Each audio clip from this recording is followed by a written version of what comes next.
$4, yeah, and we have a country that's not going to be throwing a nuclear weapon at us in 6 months. Of course, but Americans are feeling the effects in the interim of this and they're also operation. feeling a lot safer. What is the plan to bring them back down? All I have to do is leave Iran, and we'll be doing that very soon, and they'll become tumbling down.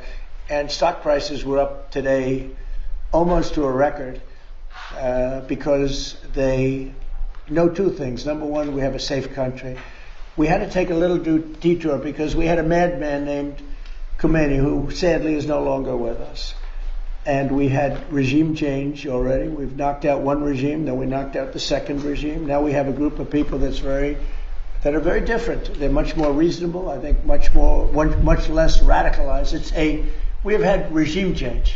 We're dealing with people that are much more rational, and it's amazing what we've done. We had to make a little detour. So when the stock market broke all records just a few weeks ago, when it hit 50,000 on the Dow, 7,000 on the S&P, I said to the American people, it's time that we have to make a little detour because we have a madman that wants a nuclear weapon, and if we didn't knock him out with a B-2 bomber, we would have a nuclear weapon right now. It would have been used before today, and you may not be standing there asking that question, okay?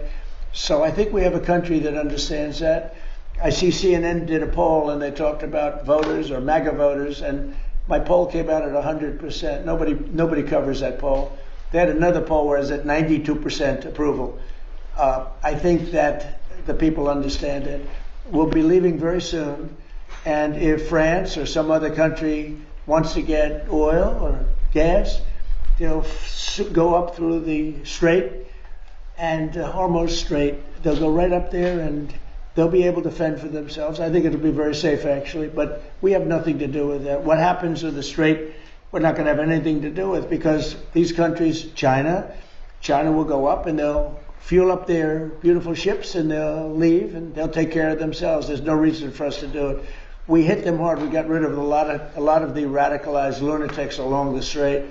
But if they want something, but I would say that within 2 weeks, maybe 3, we're hitting them very hard. Last night we knocked out tremendous amounts of missile-making facilities. As you probably read or wrote, will be gone. We knocked 2 or 3 out. Weeks, excuse me. Pardon me for interrupting. The U.S. will be gone or done with the war. I think with 2 or 3 weeks. Not 3 weeks. If it is, we'll leave.